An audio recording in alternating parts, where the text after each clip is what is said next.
Hello, I'm Robin Davis. Hello, I'm Naz Islam. And this is the Friday Fixture. How's it going, Robin? It's good, mate. Oh, sorry, I forgot to switch the camera there, so you weren't in shot. I'm sorry about that. That's okay. That's a wonderful start to the episode. I love it. We're a bit under-resourced today, but we're powering through, aren't we? I think we're a little tired as well because we've been straining our brains the last few hours. Yeah. So time to relax a little. Yeah, I think. exactly. Yeah. So I need to engage my brain a little bit. So we've got quite a lot to talk about. But the first thing I wanted to talk about with you guys was deadline day, which was a bit of a damp squib. But yeah, Naz, any transfers that stuck out for you that you thought, ooh, spicy? Well, the ones early in the transfer windows were the ones for me. The whole Mateta thing going on has been a bit exciting as well. I like that. I don't really get what Crystal Palace are doing. I don't think they've invested their funds very wisely. Bit of a wild one. But I'm keen to get our guests' take. Just quickly on that, because Mateta, even.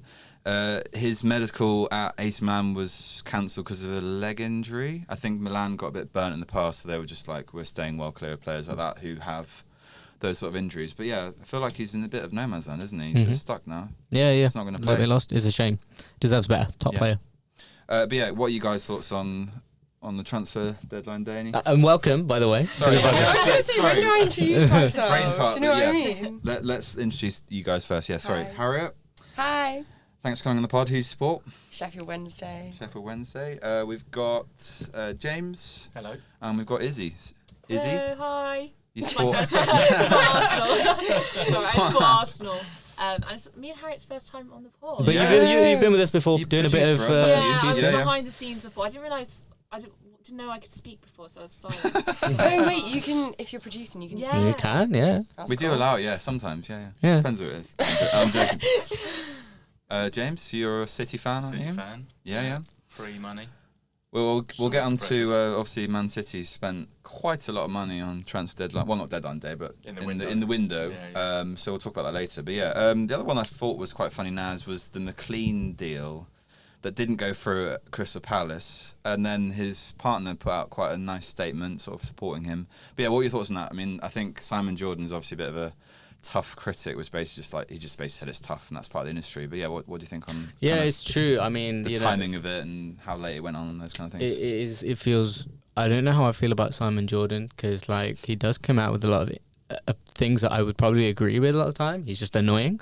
Wouldn't complain if we weren't there, would we? That's yeah, that's true. But I mean, it is a shame. I feel like this transfer window has really, if anything, emphasised why you've got to sort things out early and don't just mess around towards the end of it when you realise, I might need this, because clearly half the time it doesn't work, doesn't get over the line. Just quickly as well, other deals to mention. I think Angel Gomez obviously was a bit of a star very briefly for England a few seasons ago. He's obviously left Marseille to go to Wolves. Not sure whether that's a good idea. He'd be a good championship player when they do get relegated, if they get relegated. But yeah, that seems like a bit of a strange decision from him. Naz as well, just quickly as well, Jeremy Jackett's gone to Liverpool, but in July. Mm-hmm. I feel like, well, first of all, the name is French, so I feel like we can't be calling him Jeremy Jacket. It's got to be like Jacquet, you know? Okay, fair enough. Well, I butchered my French there, but the reason I brought him up was because Chelsea were quite interested in signing him for a lot of that window, and then I feel like Liverpool kind of bounced onto the transfer a little bit. But yeah, do you know anything about the player? Well, the thing is, it's one of them where I would never have heard about him if I didn't know that people were on him in the transfer window. But I called him Jeremy Jacket, so I clearly never heard of him. Well, exactly. So, yeah. There you go. I mean, all you can really do is, and what happens is as well, everybody will have a thing to say about him, they've been watching him. But I feel like nobody really has, unless you're a proper French journalist. So it's a bit I don't know. We'll see. Adam, who's been on the pod, probably knows a bit about him, so we should ask him next time he's on. Yeah. But yeah, okay, let's move on. So Naz, as well, you were at the FIFA Women's Champions Cup final. That's right. Over the weekend. On Sunday just gone. I want to get your takes on how it was, the atmosphere, the vibes, those kind of things. And then I'll get onto a bit of analysis. But yeah, just overall, just to start with, what was it like to sort of be there? And well, it was my first time at the Emirates. You guys been before? I've never been. I have been there once to see Chelsea get battered 5-0 a few seasons ago when Pochettino was the manager. Nice. I think it was 5-0. It was horrible. It was very That depressing. sounds like a rough day. And also, as I live in South London, getting back from North London when you've seen your team lose is It's very not depressing. fun. Yeah. Not nice. But yeah, sorry, carry on. No, that sounds like a long day. It was really cool. The stadium it just kind of felt a bit Arsenal-y, you know. It didn't have the same sort of what's the word, like just like beautiful traditional sort of, you know, homeliness of Anfield, for example. Just, I don't know, just naming a stadium. Yeah, stadium. The team that you support, stadium. Yeah, Oh it's yeah, fine. but it was really fun. The stadium actually is very impressive. Like it's a cool place to watch football, and it was a really good game. I think a lot of people were just kind of writing off Corinthians from the start, but they clearly had earned their place in the final and were not just a walkover, as I imagine a lot of people had been expecting. I went to at some point. I snuck round like after half time to the Corinthians section just because the fan base looked more fun. Like they've got like, you know, the drum and all of that. That's why Like, we got Issy on the pod. they have a great time. Second. So I was having a great, because the thing is there was no hate on the Arsenal fans, but the Arsenal side, it was a lot of just like, you know, like they were old people and like people that were just not like getting involved. I went to Arsenal Chelsea, the women's Arsenal Chelsea the other day, and I felt like the Arsenal women's supporters were like, you know, different leagues. But I feel like when it comes to like competitions outside, like I feel like especially with this new competition, a lot of people don't really take it that seriously because it is kind of, you know, brand new and not that much jeopardy and all that. So I think that's kind of added to why the atmosphere was not amazing. But that's not to say there was a lot of chanting, and I can say when North London Forever came on and everyone started singing, I put the AirPods straight in. I went straight on Spotify. I was like, I'm not listening to this. Can I just say I hate that song. Yeah. I hate that song. I'm going to go on a little bit of a mini rant here. But I went to the away game, obviously, where Chelsea got battered by Arsenal. Fair enough. On the field, on the field, off the field. What is it with Arsenal and these fake ultras that they've created? There's like this mini section of about 10 fans, right? And they all beat a drum, and it's like they're trying to be Borussia Dortmund, but it's like a tiny section of the stand behind one of the goals. You've got to start somewhere, Robin. You know, they're starting movement. What's the movement? I don't get what the movement is. I don't know. What's the movement? I suppose, maybe they are trying to copy Dortmund a little bit. But Dortmund are so renowned for their supporters. Can you blame them for trying to maybe recreate some of that atmosphere? Are these the guys that meet in the tunnel and film? Like, I don't know, but they all wear black t-shirts and they're trying to be like scary, but they probably all live with them in their mum's basement or something. I don't know. It's a bit of a weird vibe. Naz, what do you think on that? Am I being harsh? No, well, I'm trying to understand the other side of it, right? Like, you are right. You got to start from somewhere. Yeah. But When somewhere is... it's just kind of, you know, there's a reason why people think of Arsenal as cringe, just overall. Yeah. And I think part of that, this you know, ties into that as well. But like, I understand, I would want my fan base to be as like loud and electric and all of that as possible. But I feel like there's ways that you don't need to have, like, you don't need to follow the ultras way and like try to be all intimidating and stuff to create it. You know. Well, okay, on the field, Naz, and I guess you guys watched the game as well. I thought the Corinthians goalkeeper probably could have done better for the third goal. Mm-hmm. I didn't know whether to bring up, and we always cut this out of the pod if people think it's controversial, but some of the goalkeeping in that final was quite poor.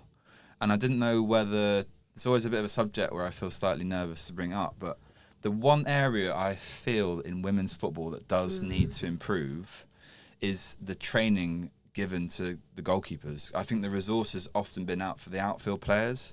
I think there's some great examples of amazing goalkeepers in WSL, like Hannah Hampton, for example. Yeah. But the standard, I've watched quite a lot recently, I really do think it does need to improve, but I feel like I might get cancelled saying that out loud. So do say if I should cut this out of the pod. But what do people think on this subject? And am I going up the wrong tree a little bit here?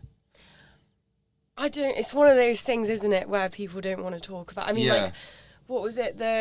You know, when it was the Euros and there were like all of the penalty shootouts, for example, I feel like there was a lot of conversation about penalties for women's teams, like from a lot of men, especially that watched it. And that were obviously like, I'm a man commenting on it, so yeah, that's. But that's it's one fair. of those things where it's like difficult to talk about. But I don't think it's like you can say it.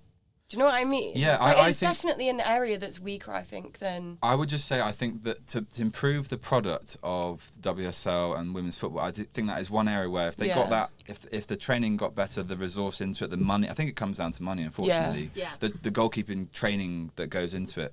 I think if they got better goalkeeping coaches in the WSL and around the world, obviously the standard is going to improve, right? Because I noticed there was a few things where I just thought, I sound like Gary Neville, but there was ones where I thought, maybe could have done better there, but I'm not a goalkeeper. So yeah, but Nels, what do you think? Am I going up the wrong tree? No, I think you are right in because in a way as well, I think it's one of the problems is you look at a lot of countries that are underrepresented in terms of like their women's sports teams, and I'm thinking in particular of places like Asia where everyone's just shorter, and to have a standardized like goal size, especially when it like I do think height plays a factor in why people have made the argument of making goals slightly smaller as well, because I feel like that does happen if that's you another subject that you have to be quite careful. Well, exactly, but it's like if you're thinking about a country where everyone's really short and they're going to be really struggling to find like a goalkeeper over 5'6", having a full size regular goal kind of it's a disadvantage in that sense. But yeah, I get why like it would be a tricky one to sort out, because at the same time like you don't want to make it like seem like there's a big issue there. Yeah, and also I think it's the notion of like equality, which obviously all in favour of. I think it's really important to have competitions like this to try and like get the women's game up to the level of the men's. But yeah, it's just one thing I just noticed. Yeah, Izzy, what any thoughts? Am I digging a hole here? But yeah, but I think honestly, I think it can be said really about anything in the WSL and other women's leagues. I think I do agree it does come down to funding, I suppose. So, but yeah, it's a bit of a difficult. Yeah, fair enough. I also was just going to say, I don't think it needs to be looked at like comparatively anyway. Do you know what I mean? Like, I think it's an entity in itself, and it's already like very sort of peak at like where it's at. And also that Corinthians keeper was pulling out some crazy saves throughout the game. Fair enough. And like if it's one of them where the keeper needs to do better, because I think I said this when I was doing my own little reporting. The keeper needs to do better in the near post. We say that in men's football all the time as well. So it's a fair comment. You know what I mean? I don't know whether it's more you notice it more because I don't watch women's football as I'll happily admit I don't watch it as much as the men's game. So maybe it's more like it's on me to educate myself more and watch more women's football and sort of have more examples of that. But it was noticeable, so I thought I'd mention it. But anyway, before I get cancelled, or I thought we'd also speak about Infantino's presence there. I think that is a big thing. Whether you love or hate the guy, to have him at the final. Was he at the semi-finals as well, or was it just the final? I'm not sure. I don't know about the semis. I think that's I mean, I'm not a massive fan of his, but I think it's really important that he actually gave a shit and actually came, because he could have just sent one of his representatives. Yeah, that's true. So yeah, what do you think on him being there, Naz? I mean, I would be further into the camp of not the biggest on him. Really shiny bald head, by the way. Did you see him up close? I was like on the other side of the stadium, and it was like gleaming. I was like, okay, I know who that is, because I saw Arsene Wenger, and I was like, okay, cool. So there's like FIFA people here, and then I was like, okay, 2 and 2. Who's baldy? Obviously Infantino. So yeah, it was just I don't know. I think it's important that he's there, but knowing about how the man behaves himself and who he hangs around with and all of that. I can't say whether he's doing it out of genuine love and passion for the game, or if it's just money and for show, which is what I would think maybe. Yeah, fair enough. Okay, well, let's move on. So we also had the Chelsea women getting battered 5-1 by Man City. City look unstoppable, I think, now. Yeah. I thought Bunny Shaw looked really solid in that game. Obviously, Carolyn got the hat-trick. They're not in Europe, though, are they, Man City women's team, I don't think. So I think... Had a bad year last year. So they didn't qualify for Europe, did they? So what I was going to ask, I think they're going to be strong contenders, though, for next season's competition. Then how often is presumably the Champions Cup is that played every 4 years, like the men's? I think they want to. So I mean, if they win the Champions League, I think they could.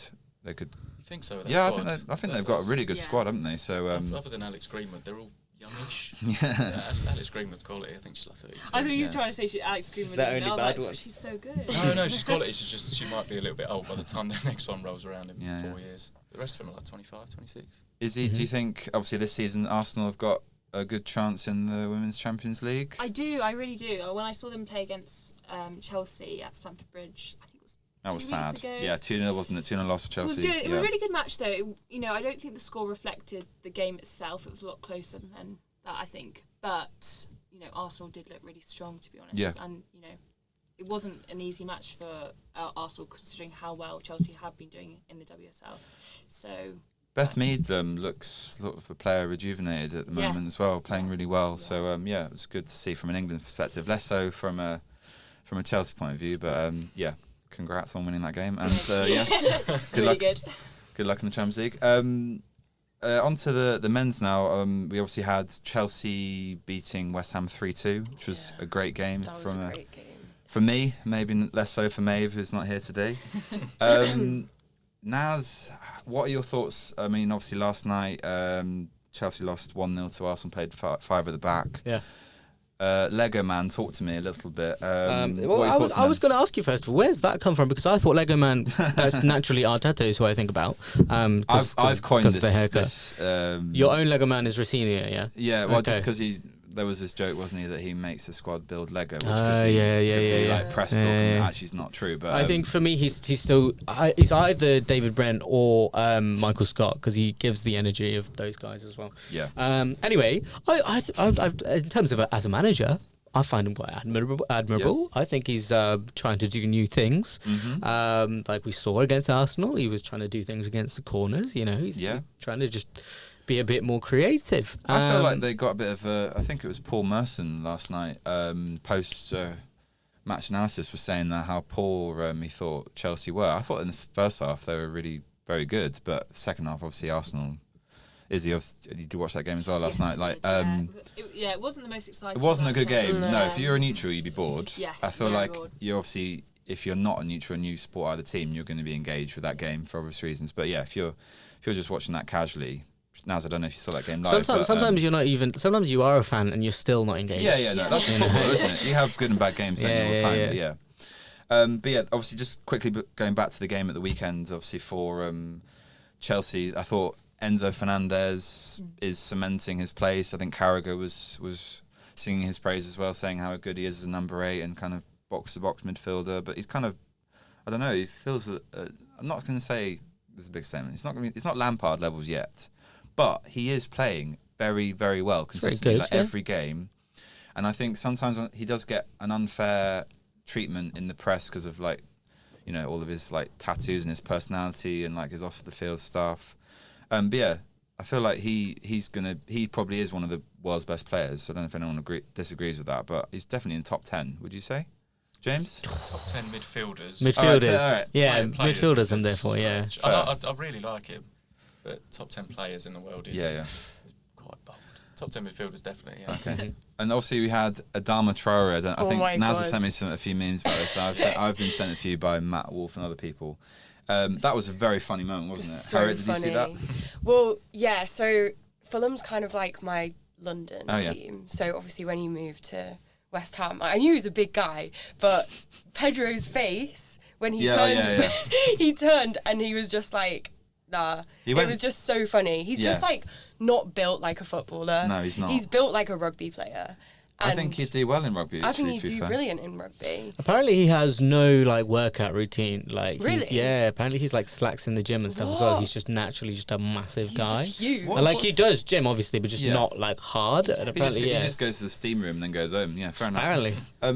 Did you see the videos of them putting baby oil in before games? Mm-hmm. I don't know if that still happens at West Ham, whether they've got the resources. Do you think they have to stop after all of the celebrity stuff with a certain someone? Yeah, we're not getting we're not going into that, but yeah, probably there's probably some narratives about that. But yeah, another game that I thought was really good. I feel like the Premier League is really finding its way again after a few years of being quite boring. Yeah, it's had some really exciting games, really great goals. Man United 3, Fulham 2. Yeah, great game on Sunday. Who knew, Naz, playing the players in their correct positions and letting your players have fun, letting them have expression, you know, all the things that kind of feel like the basics, the high performance basics, seem to work for Carrick. They obviously got the result. Crazy. Who'd have thought? And I thought a nice thing as well, because I feel like he's a player that's got a lot of criticism recently over the years. Casemiro. Yeah. A man reborn, Yeah. honestly. He's reviving. The goal, the nice assist in for Kuna, like, yeah, great. Any thoughts on him as a sort of He's player? announced that he's leaving. Yeah, for a long yeah, time. exactly, yeah. He's only started. I mean, his first year was good.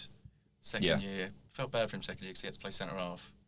But he looks unreal now. And Manu next to him. Maybe he'll go back to Real Madrid. Maybe that's where he'll get Could do with his it. last contract or It something. did. It made Jamie Carragher come out and apologise. Yeah, which takes a lot, I think, Yeah. Naz. I really feel like he's quite stubborn with his views, isn't he, on players and stuff. So yeah, but good on him for saying so. Yeah.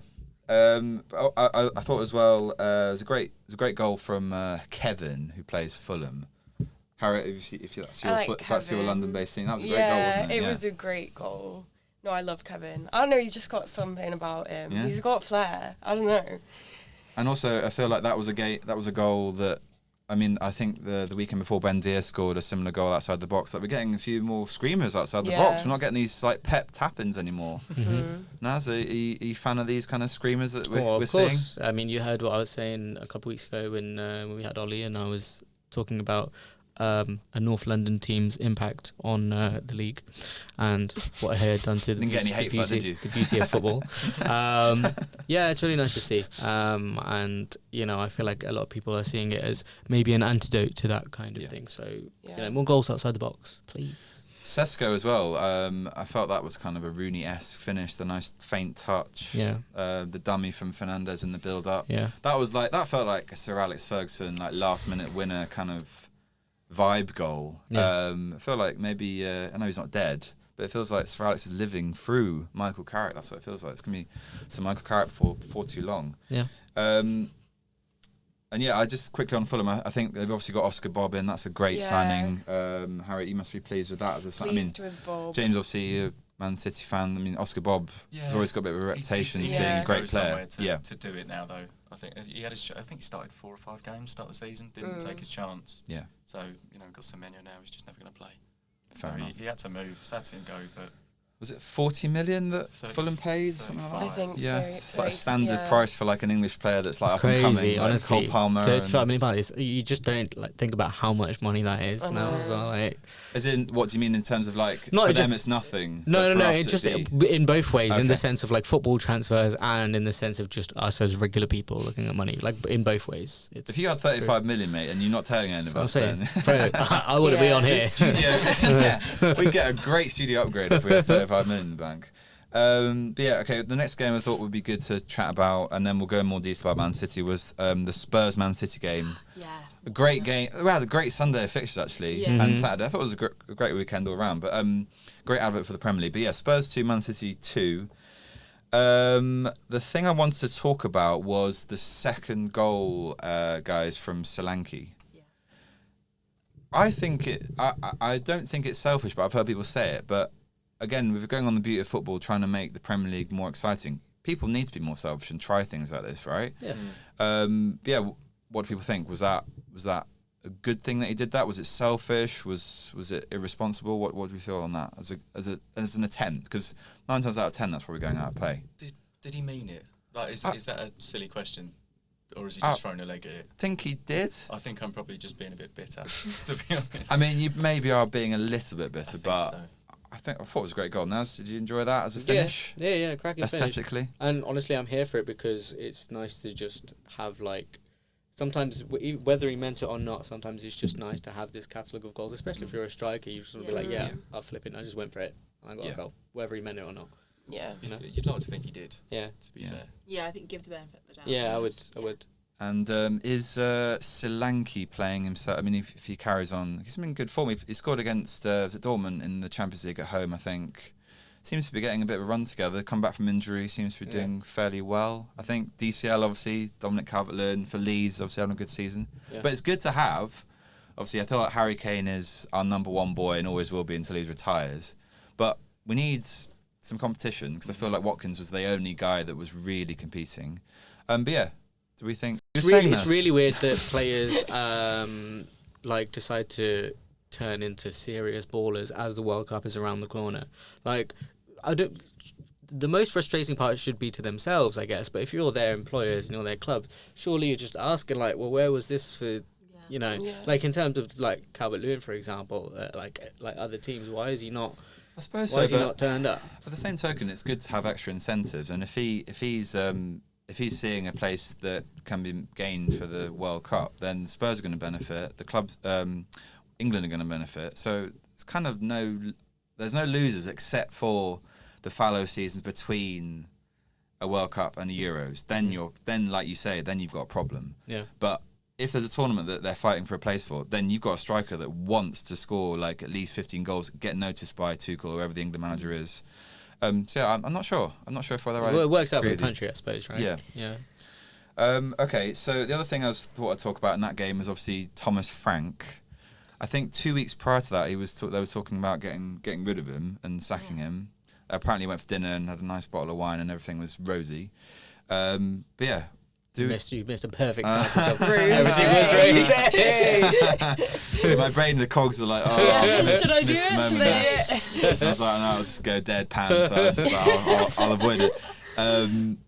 But yeah, I just wondered what people think about him as a manager, because I feel like his level probably was Brentford.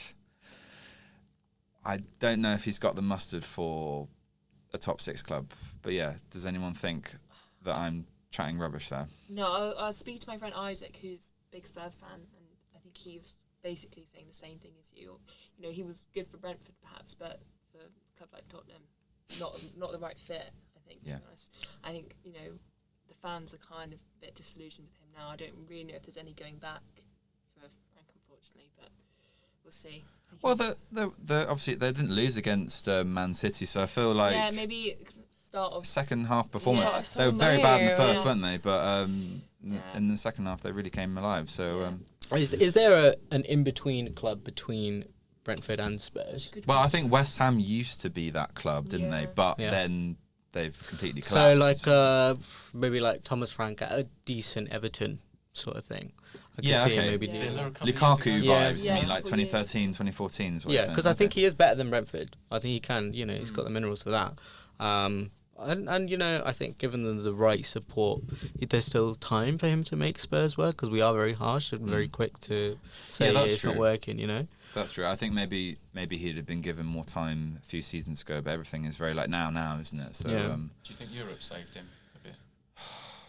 Yeah, I think it's a bit like Ange last season in the Europa League. I feel like they just kind of sacked off the Premier League form for obvious reasons, because financially it made sense to do so. Probably secretly Levy was telling him, just sack off the league and just win us the Europa League, and that'll be that. I mean, if Thomas Frank is using that same logic to try and win the Champions League, then they've got a problem. But how far do we think they go, Spurs in the Champions League? I think they'll probably make like quarterfinal. Wait, what is the next round? Sorry, because they might have already made the quarterfinals. They're through to the round of 16. Okay, I was getting slightly confused by the numbers of those. Yeah, sorry. I was trying to think, are they just left to... No, they're into the 16. Yeah, and there's the playoff for the other teams to get into the 16. Yeah. So you're saying a maximum of 4 more games in the Champions League for well, there'll be the 2 legs, I would think, as well. Oh, no, because they finished in the top 8, didn't they? Yeah. So what I'm saying is, if they get through this round, do you think they'll make the quarterfinals and play 4 in total? 4 games? Yeah. Wait, they do play home and away, don't they, in the next round? Yeah. Okay. So, I could see them quarterfinals, yeah. Okay. If they get a good draw, that could be semis. Fair enough. But yeah, they ain't winning the Champions League.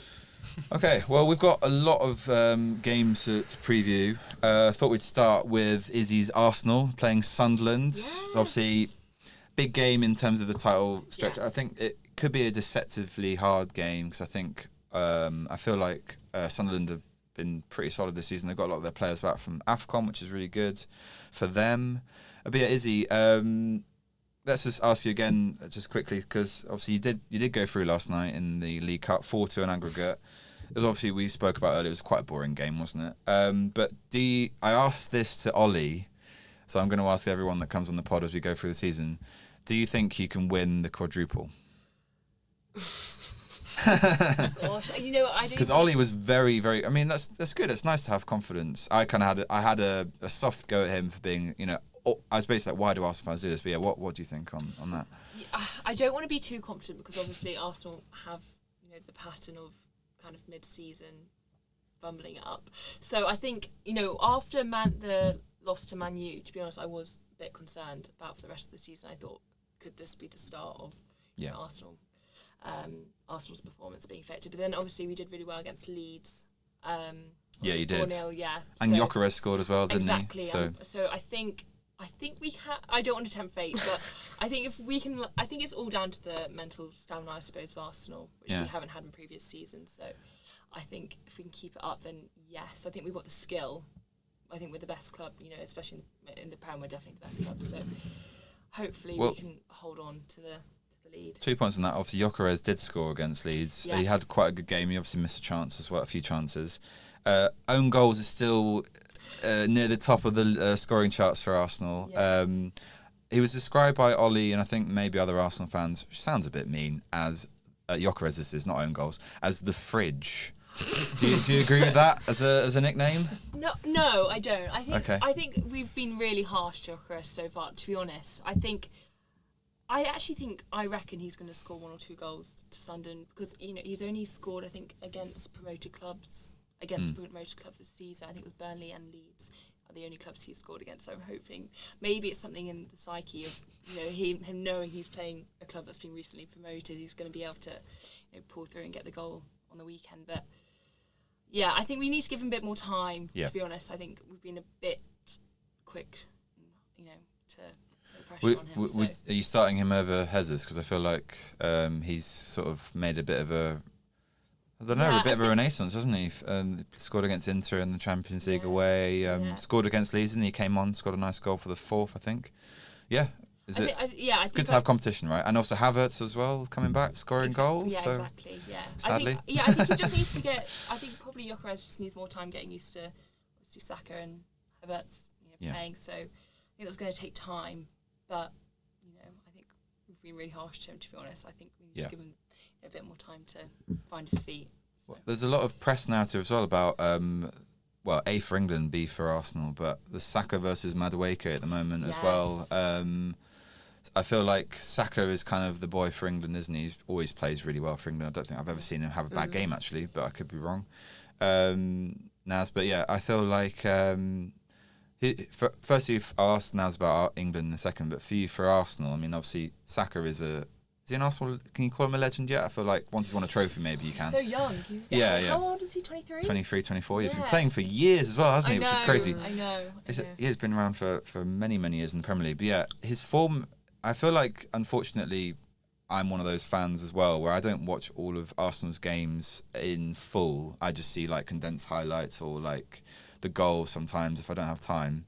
The stats don't really...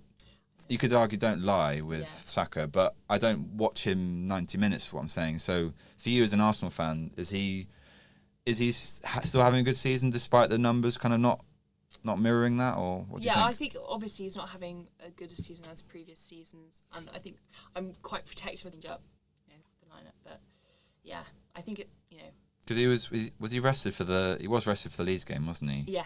Yeah, so he'd probably come back fresh for the Sunderland game. But yeah, didn't Sunderland get a result against Arsenal last time out? Was it 2-2? Yes, they did. You're right, Naz. Yeah, it was quite late equaliser, wasn't it? I think from. I think this will be a tricky game as well.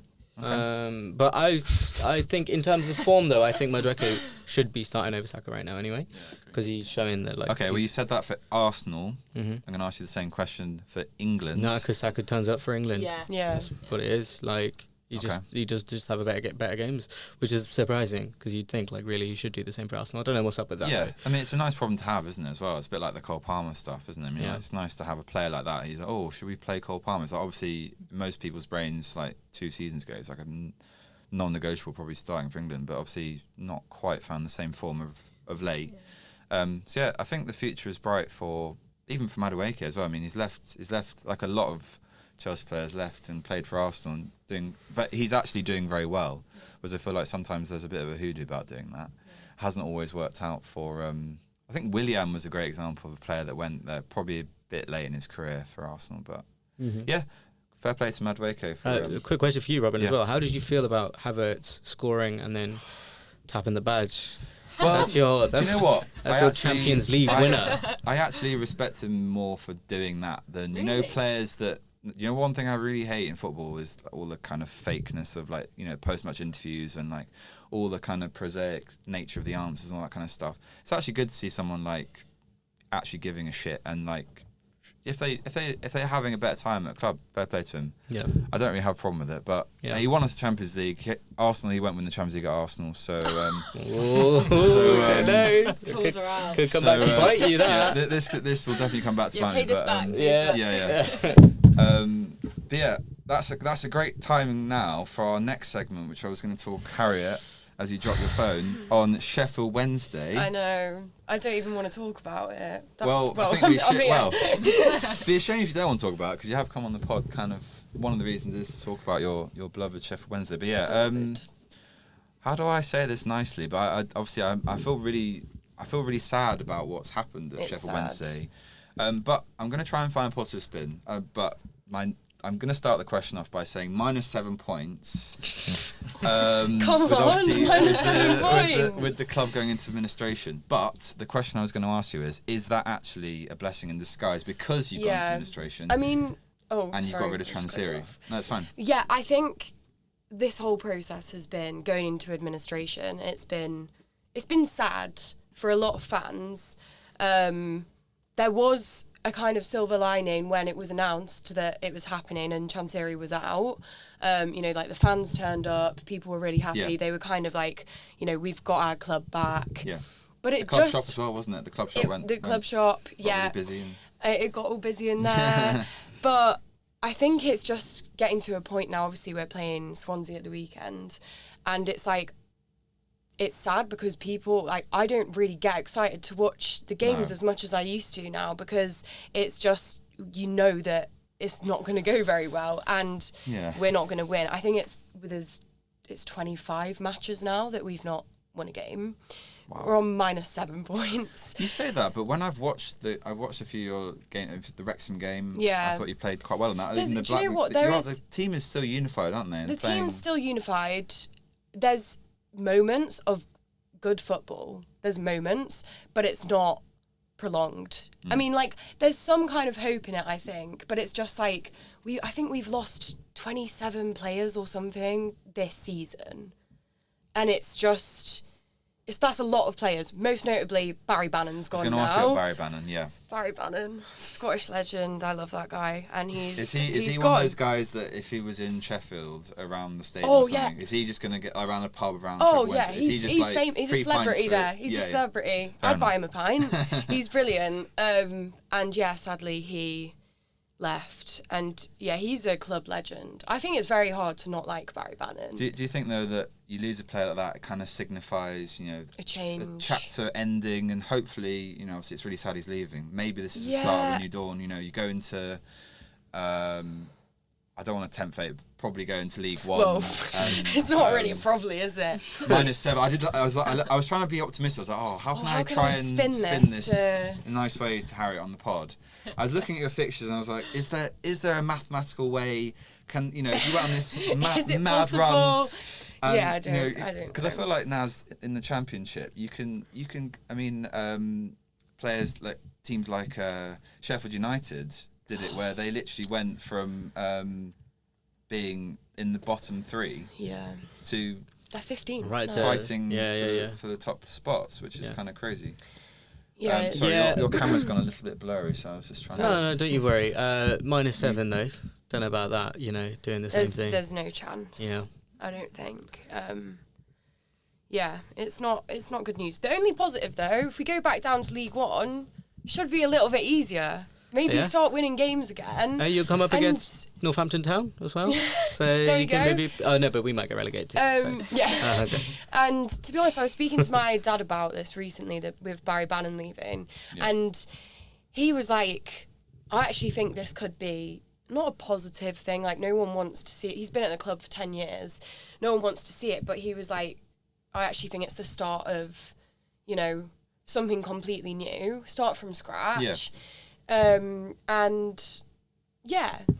I'm going to say that. It could be positive. I think League One could be the best thing. I think League One's... There's nothing wrong with League One. I love watching League One games. Yeah. I think Championship and League One, League Two are actually... Their games are more interesting than Premier League. Proper footy. Sunday League. Like, come on. It's just... There's more character to it. Do you know what I mean? So maybe it is a good thing. And... You never know, could be going to Wembley again soon when we next go up. True. So exactly. if you look at it like that, it's not bad. So who now owns the club? Just So people that are listening that might not know it's much still it's basically going through checks by EFL, but board is the preferred bidder.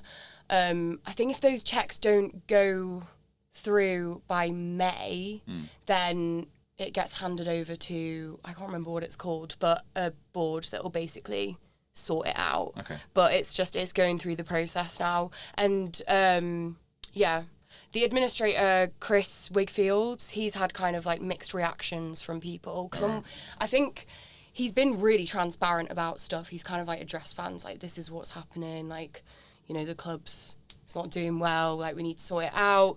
And then you have bidders on the other hand. This was a couple of months ago where it kind of put them off because he was so transparent about it. But yeah, hopefully when these checks are done, it gets sorted. I think people are just really happy that Chancery's gone, to be honest. Because I feel like the final question I was going to ask you sort of related was to Chancery and like, is it a bit of a wake-up call also to the sort of, you know, Premier League clubs as well and other, you know, no team is unfortunately ever going to be away from the possibility of having an owner like Chancery who, to be fair to him, and maybe I'm wrong, but looking from the outside in, he did put, probably not in the right way, and that was not a good thing, but he did chuck a lot of money in it, but maybe that's part of the issue. But he's desperate to get them promoted, wasn't he, to the Premier League? Yeah, he was. A few seasons ago. But yeah, I think it's a bit of a lesson for the other clubs, isn't it? In the exactly, definitely. Premier League. But I mean, fans were obviously really angry. Like, you wouldn't be able to go to a match at Hillsborough without seeing signs, you know, saying Chancery out. People really hated him because it just seemed like he didn't care about the fans and he didn't really care about the club. That was the issue, and I think it is something that is a possibility. Like you said, some clubs could get a Chancery. Yeah, it's very possible. Yeah, and maybe a little warning for the potential owners. But in terms of the game itself, like what are your thoughts on the Swansea game? Is it just kind of like you said, just kind of like it's just one of those things where it's like you go to it like you switch it on TV and it's like it's not. We're not going to win, but I think Swansea 16th, 17th in the league. I think they're 16th. Yeah. I was looking at like the odds of us winning, and it's like 12% or something. Fair. But do you know what? 12%. Yeah. Could be doable. And like I said, there are moments of good football. Yeah. Good football, kind of. That it could be a win. I hope it's a win. Yeah. Then we'll be on -4 points instead of -7. So what score are you going for? Let's say 1-0. 1-0. Sheffield Wednesday. All right. Okay. Sheffield Wednesday, 1-0. Okay. I'm locking that in. I Fingers hope that's the crossed. case. Let's put a Fingers bet crossed. First win in like 27 or something. Yeah. Okay, cool. I think it's going to happen this weekend. Maybe this It's is like destiny. sending out positive affirmations. You never know. Naz, Sheffield Wednesday. Yeah. Obviously, they've, like we were just talking with Harriet about the ownership situation. Do you think it's beyond the realms of possibility that could happen to, I don't know, Liverpool? I'm just saying hypothetically, like, do you ever get worried about that kind of side of things? I think the money side of when football? it comes to like teams like Liverpool and massive teams, there's always a possibility. It just depends on how greedy an owner is feeling or how much they want to hold on to ownership. But I think at the very top of the game with the big teams, you've got bigger fan bases, so more pressure, and I think eventually that does have the impact. But you were looking for a positive spin on the Sheffield Wednesday side of things, and there is the maybe getting to -4 points. That's one thing.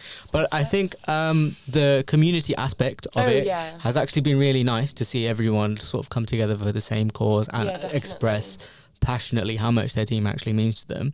And there was, so much jubilation when Chansiri left as well. So, clearly there's that aspect of it, which I think is really nice. Harriet, this is a quick question to you. If Chansiri, I mean, he's probably not allowed back in the country now, but if Chansiri ever was to walk into Sheffield, what would happen to this bloke? I don't even know. It'd be really bad. Oh my god! Unless you're a Sheffield United fan, then you probably love to see him. Buy him a pint. Yeah. Fair enough. No, it wouldn't be good. Okay, No. so Barry Bannon and Chansiri in the same pub, not going to end well. Not going to end well at all. Fair enough. Must be really just quickly as well. It must have been really hard for Barry Bannon. Obviously, loves Sheffield Wednesday. I mean, did you see the clip of him at his final game? I did. And he was tearing up. Yeah. It was really emotional. Yeah, 10 years he'd been there. And when the club was going through it, he stayed. Even when players weren't getting paid, and he stayed. And that's why I think as well the club has so much love for this man, because he stayed with us through thick and thin. Statue, potentially. Who knows? Might get one in my back garden or something. Fair enough. Yeah. Well, we're going to move on now to the Liverpool game, Liverpool-Man City. James, obviously you're in for that as well. Mm-hmm. A few months ago, Naz, I feel like I'd said to you that this game was probably going to be a title race decider. In retrospect, obviously, it's not quite worked out like that. Mm-hmm. But yeah, is it what for you, Naz, sort of gone wrong the last couple of weeks? Well, it's still mathematically possible. All right, okay. So don't give it up hope. You never know. No, I think it's just one of those seasons where everyone's a bit, going through a load of mess and transition and all of that. Last year, didn't we? Yeah, it happens, and I think I've come to appreciate the City Pool love, because before it was always a really strong sort of rivalry, right?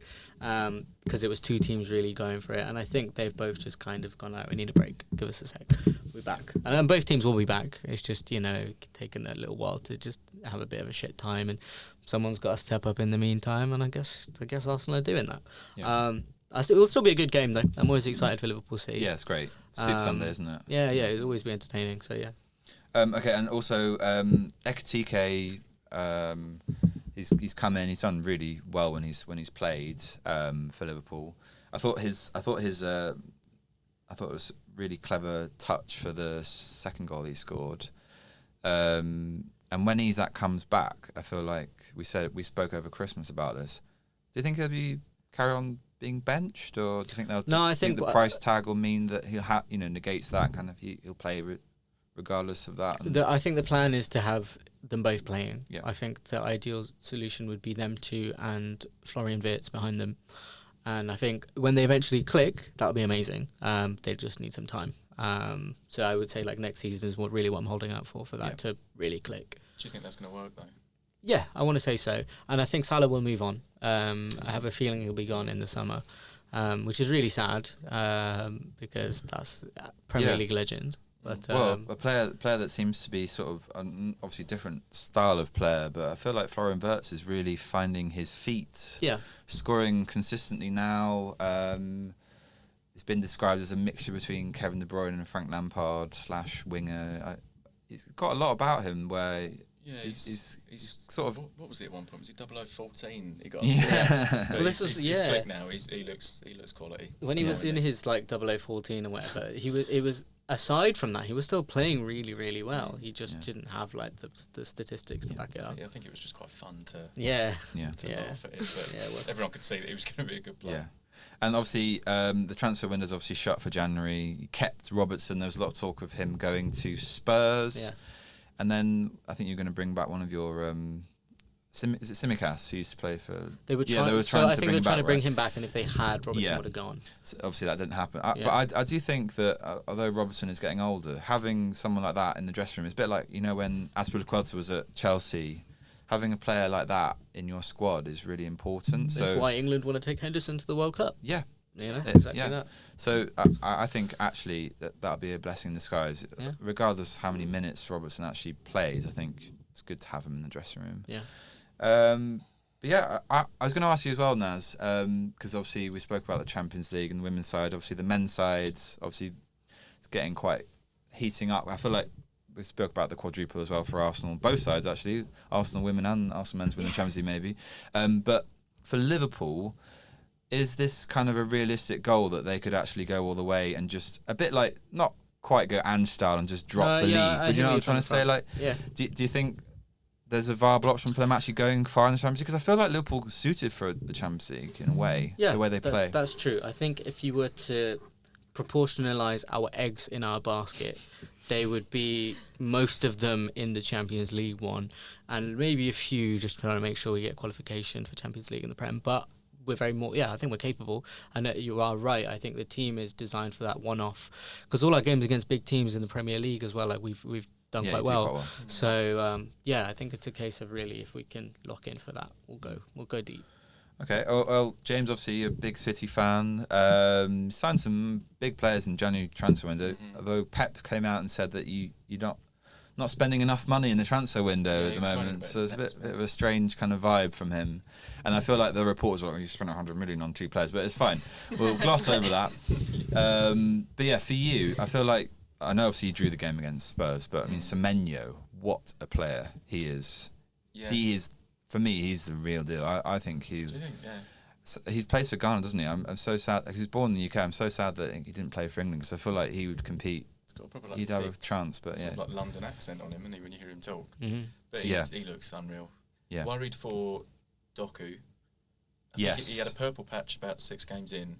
Now he's gone back to how he was. There was that international break, he went and got blessed by the King of Ghana. Oh wow! Has he gone in as well, Doku? I think he was born there, or his heritage there. Fair enough. And he came back and obviously game against you boys. Terrorised us. Yes, that was the game, wasn't it? The Liverpool game. And then he went quiet, didn't he, after that? Yeah. He's just kind of regressed to where he was. It's a bit worried for him. Shirky's nailing down right wing. Great player as well. Really good. Some great viral clips of him as like a youth player, which I'd recommend watching. Of him just like blitzing everyone, going past like the whole squad to score like goals in the junior levels. Yeah, he's unreal. Mark Gay, it's also the Mark Gay derby, Naz, obviously. If you can call it that, yeah, sure. I mean, I think we're okay with it now because we've got this jacket in. Your jacket, Jacket Potato, mate. Yeah, it's great player. Don't have to worry about it.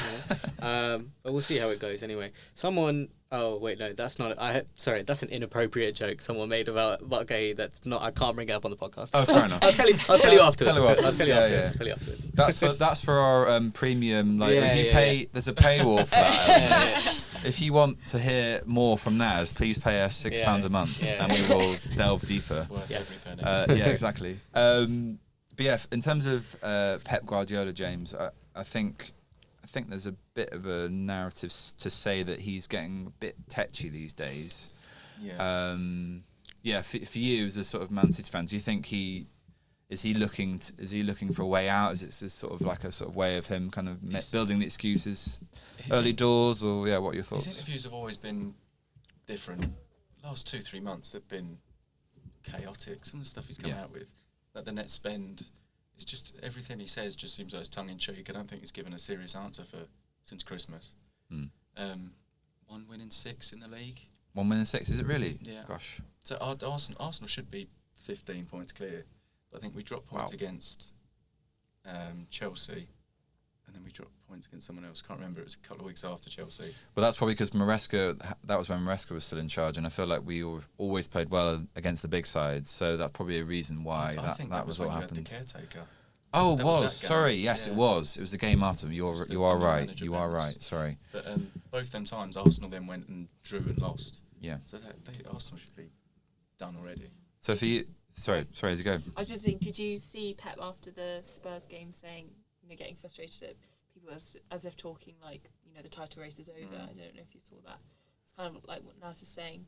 It's not over till it's over. So, especially knowing Arsenal, I think going back to your point about City, Liverpool being a title decider, I think it's a title decider in the sense that if Liverpool win, Arsenal will win the league because City will be too far out. I see what you're saying. Yeah. That's fair. Yeah. Because we need to win every game, which we won't.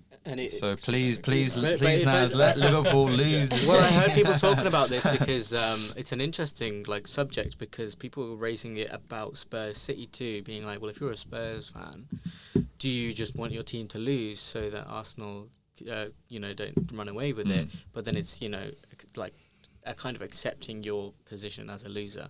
And I think some people will say, I think when it comes to the Spurs and Liverpool side of it, maybe if you're Spurs and you have kind of nothing to go for in the Premier League, you're like, whatever, I'll take it if we lose. But I think Liverpool are a very proud team, and I think even if it means that Arsenal go and win the league, like, I still want us to win. So you're not going to do an O'Hara on TalkSport and didn't he wear a Man City top a few seasons ago? Yeah, that was a bit weird. I think that was That was a strange vibe. Take a save. Yeah, it was. Because his son was through on goal, wasn't he? But then I did this when Man United played Arsenal. I felt disgusting, but I was like, United. I remember so, on the group chat. You loved it, didn't you? Yeah, that was filthy. But James, just before I forget, for you, Pep will have been here for I think 10 is this his 10th season? This is his when he leaves. Oh, 9th. So he okay. came in 16.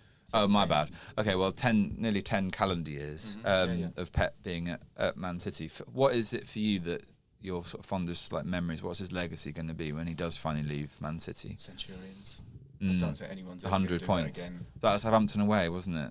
Sterling scored. By the very last minute. Yeah. It was thinking it was Jesus. Jesus, sorry. Jesus lobbed the keeper. My bad. Yeah.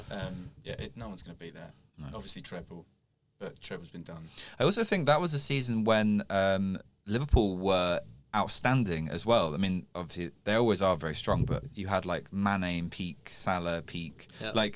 It was a very, very competitive Premier League season. So to get 100 and have that as well is very impressive. Exactly. Yeah. So it's obviously something to be fond memory. Yeah. But yeah, so I'm over it now. It's been enough time. I think I forgot as well earlier, so I'll do predictions of other games. But yeah, what are your predictions now, just quickly on that game? Liverpool to beat Man City 5-0. 5-0. And then what was the other one? Sheffield Wednesday, Swansea. Starting to think you do work for that betting company that we were joking about last pod. This time round, I will actually, because I just feel bad for Sheffield Wednesday. They're gonna get that first win in ages. Yeah, and it's gonna be a thumping, like a 6-2. 6-2. Okay, so we'll go around them. So and the Arsenal Sunderland game. Arsenal Sunderland. This is it. This is where the crumbling begins. 5-0 to Sunderland. Well, relax. 4-0 to Sunderland. 4-0 to Sunderland. All right, come on. Okay, James. Firstly on the Arsenal Sunderland game. 3-0. 3-0 to. Okay. I thought you were going to say some ambitious scoreline. Okay, like Naz. Okay. No. I've got a soft spot for Wednesday. Yeah. So I'll go 2-1 Wednesday. Yep. Nice. And then the Man City. 2-2. 2-2. Oh, great game. It's at Anfield, right? It is at Anfield. Yes. We never play well at Anfield. Okay. So it's a hard place to go to. Cliche. Izzy, sorry, did you say the Arsenal game earlier? Do you want to say it again? Do you want to change your prediction? Or No, I think it will win by quite confidently. I think it'll be 4-0 to Arsenal. 4-0. Whoa. Okay. Harriet, what about you for Arsenal Sunderland first? 3-1 to Arsenal. Okay.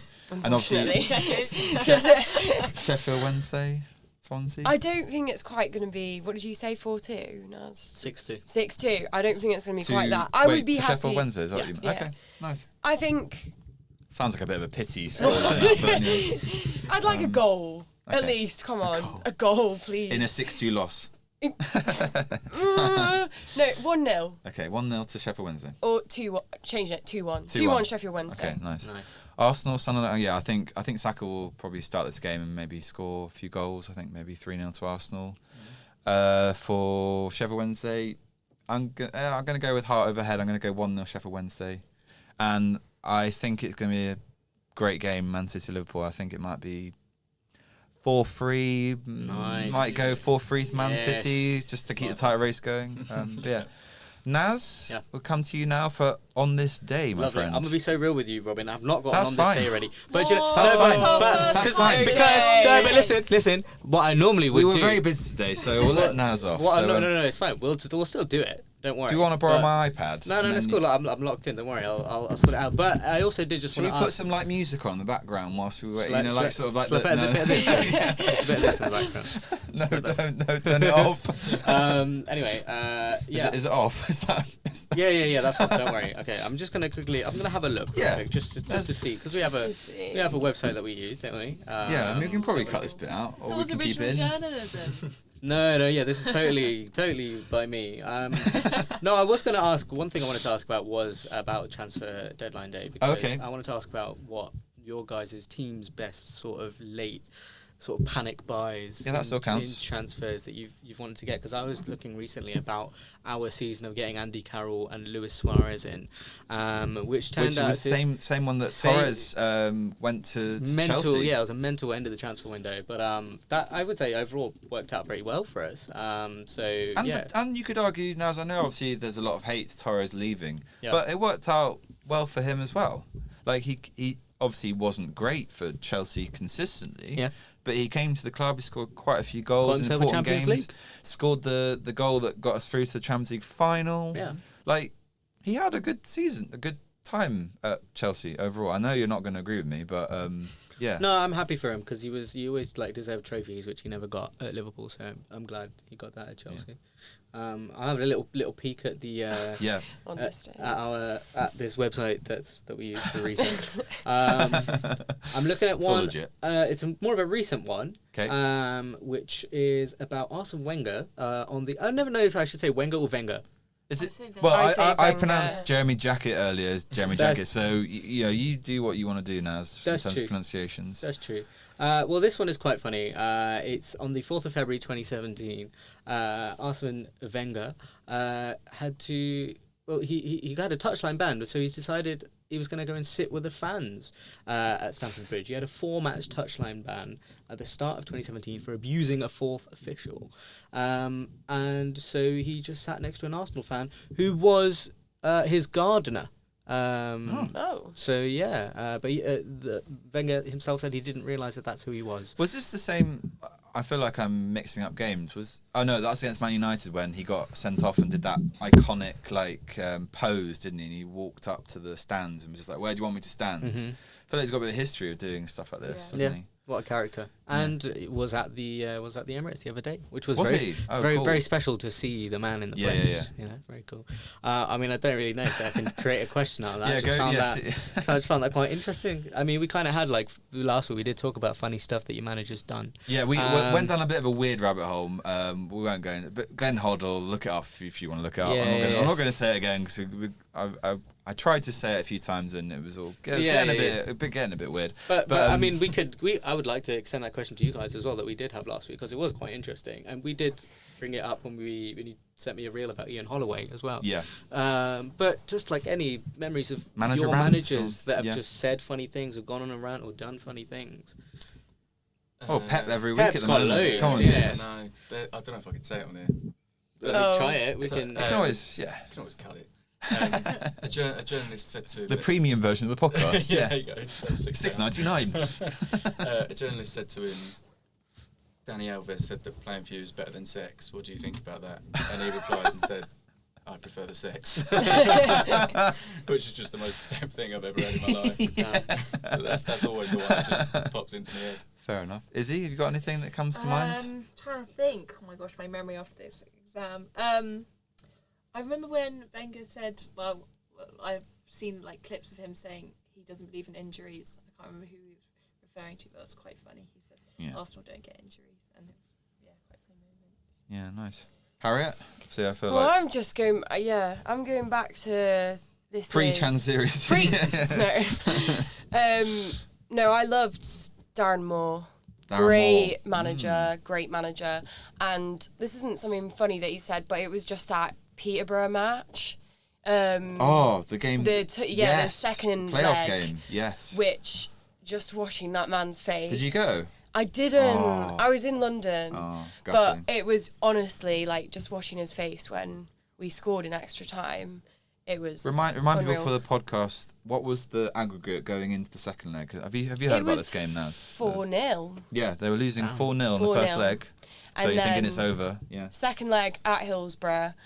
My dad was absolutely gutted because he didn't go, because he was like, there's no point. I know, not disappointing. But yeah, 4-0, and then we equalised, went into extra time, Peterborough scored, then we scored, and then it was on penalties that we won. I think Callum Patterson got a couple, didn't he? Yeah.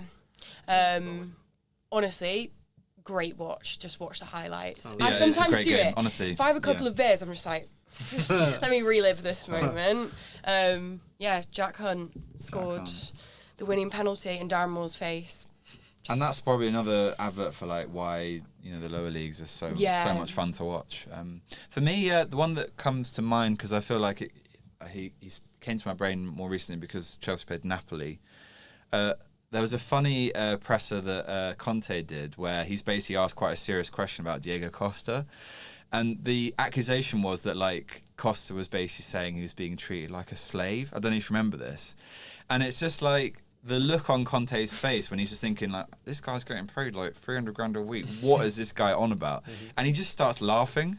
And if you haven't seen it, check it out because it's really, really funny. He's just there, just pissing himself, laughing. He doesn't react in a bad way. That just came to my brain. It's like it's just really funny. Quite a serious bloke as well. Yeah, it's just like I'm being treated like a slave, and he's just like, no, you fucking not. So that was good. But yeah, we kind of reached the end of the podcast. So just thought we'd say a few thank yous. Obviously, thank you to Harriet. Thanks. Good luck for Sheffield Wednesday. I really do wish hope you guys all the best. I hope that's his predictions. Yeah. I'm sure it will. Thanks to Izzy, thanks to James, obviously thanks to Naz, thanks to our producers who are not here today, but we thank them anyway. Yes. And to Ed on socials, Seth, Ed, Ben as well, Maeve. You're just gonna go through like Yeah, I don't know. I was panicking. everyone involved. Yeah.